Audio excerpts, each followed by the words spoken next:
what I always want to say is that what we are experiencing is nothing new, right? It's the same thing. We just add on social media, which makes it more dangerous, right? We add on social media, which makes it more dangerous and makes misinformation the ability to just, move quicker. But these are the same people that we continue to say we're going to die off, right? When I was growing up, when you were growing up, people kept saying, oh, no, racism, it's going to die, right? So long as like the old people die, then demographic destiny. Then the young people come in, blah, blah. And what I continue to say was that when you looked at the age range of the folks that marched in Charlottesville, Virginia in 2017, the ones that Donald Trump said there were good people on both sides, the ones that were talking about what? Nazis. Screaming about the replacement theory, screaming about, blood and Jews and this and that and the other thing, they were 20-something years old. That's right. Right? They were not 70, 80, 90 years old marching with tiki torches and Gap khaki pants. No. In their walkers. Right. They with were their dentures. They had gone to Party City, gotten their tiki torches, gone to the Gap outlet, all got the same khaki pants. Yep. Do you know what I'm saying? They're the TikTok generation. There's a crazy thing that I just saw recently too. Because all of this stuff is connected. Because it's all pervasive, right? The lies that are being spread. There's this trend called trad wives on TikTok. Trad wives. Trad wives. Let me tell you what it is. Traditional wife. There are all these videos that white women, young white women, like in their 20s, are making, ironing clothes, baking cakes, shining their husband's shoes, hashtag trad wife. Now, on its face, you say to yourself, well, there's nothing wrong with being a homemaker, being a stay-at-home wife. That's not what they're doing. These are a bunch of white evangelical Christian women who are abhorrently racist, who are against bodily autonomy, who are part of like that, the Promise Keepers, if you remember them from the early 2000s. Deep cuts today, Danielle. Yeah, Deep cuts. I'm going in because I want people to understand that what is old is new again. That's right. Because when you don't check it the first time around, much like Donald fucking Trump, what did we say? You get a smarter, younger, savvier Donald Trump, which is who in his high heel boots? Ron DeSantis, right? You get the Christo-fascist state of Florida, right? Because you don't want to check these motherfuckers the first time around when they reared their heads in birtherism, in the Tea Party, right?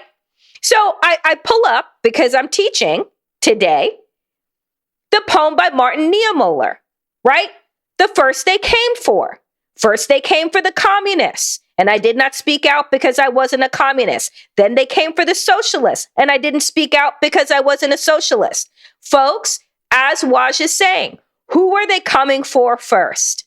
The low-hanging fruit that people can say, well, I don't understand trans people, and I don't know any trans people, and blah, blah, blah, blah, so I don't really care. Right? If we're passing bills that are dehumanizing a group of people that I can choose not to see here, right? They come for that first because they want you to believe that you are safe where you are. And what we are telling you is that you are not, because they are coming for everyone. That's right. They will just go for the low-hanging fruit first. It was 8 years ago, Danielle. It's not that long ago. Let's take the DeLorean to 2015. Trump went against the low-hanging fruit of undocumented immigrants. Then he went after Muslims. I was sounding the alarm, telling audiences, who is he going to come after next? Came after black folks, then went after Jews, even the Jews who thought they were white, Danielle. I've been warning him for like a decade. I said, these white nationalists do not see you as white. They're coming after you and they see you as the biggest threat. The deep state, right? The powerful Zionist Jews who are using and abusing people of color to weaken and replace Western civilization, right? Mm-hmm. And our producer Q just said that the 6-week abortion bill just filed in Florida. All right, so now they're coming after women's autonomy, women's rights. A 50-year constitutionally protected right is gone. We kept sounding the alarm. We were seen as crazy. The media fast forward, and we have to blame our colleagues. And Jay Rosen, the professor of journalism who has come on our show before, recently said that media is still failing the moment because instead of really explaining to people what the stakes are, they're still doing this horse race comparison, tit for tat, both sides. And we are here, folks, to tell you about the stakes. This is for our livelihood, our security, for freedom, for democracy, right? Who do you think they're going to come after once they get in power? All of us. Look at Florida. I'm glad you went to Florida. Florida is a great microcosm, right? They're going after Disney. If they're willing to go after the most powerful corporation that is the number one employer in that state, if they're willing to punish Disney, if they're willing to block AP history, if they're willing to take away what was once a 50-year constitutionally protected right, what's next? And this is why I think it's important for us to connect the dots. I'm glad you mentioned it. It's white Christian supremacy. Another word for it is fascism. They're coming for all the marbles. And I know, look, I'm going to keep it real. I know a lot of people are listening. They're like, listen, man, those teas, that's hella weird, man. That's gross, man. That's against my religion, man. I don't get it, man. I don't want my kid to be a tea. It's not for me. You have to step up for the most marginalized. Because if you don't step up for them, the boot's going to stomp on you.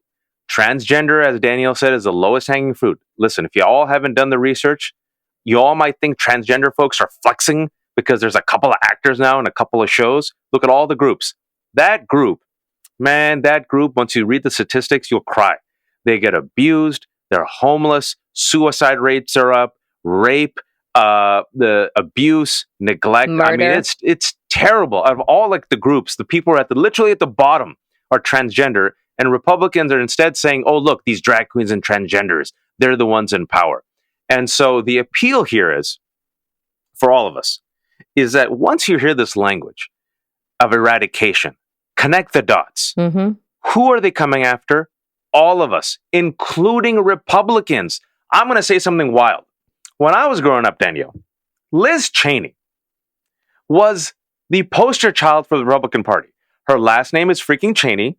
For those of you who are young heads, Dick Cheney was the vice president known as Darth Vader. The original Darth Vader. Yeah, Darth Vader. Okay, she voted for Trump 93% of the time. A couple of years ago, she was a number 3 ranking Republican.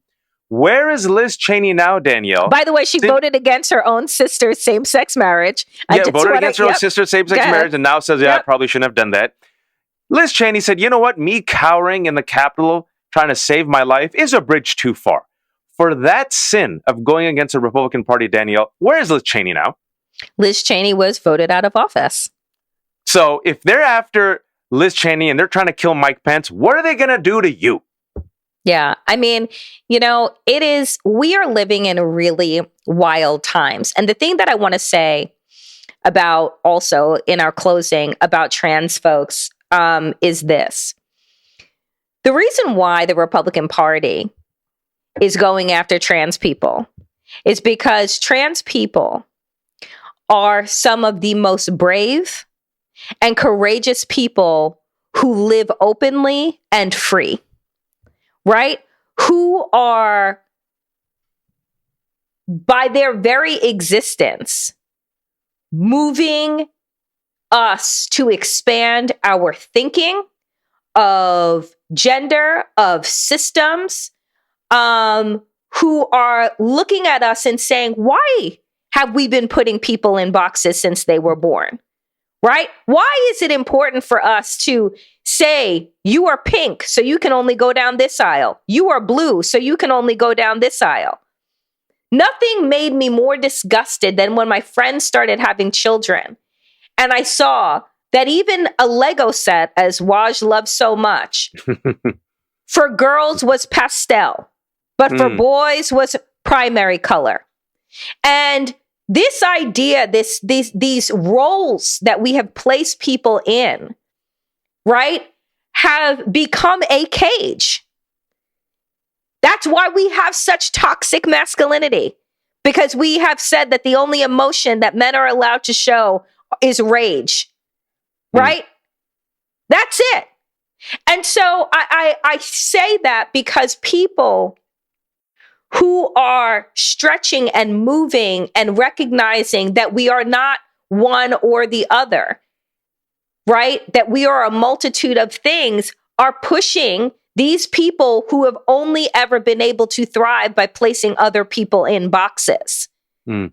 And by the very lived experience and existence of trans people and non-binary folks, they are saying, no, I'm going to show up in the fullness of who I am. And that is a threat to the power structure.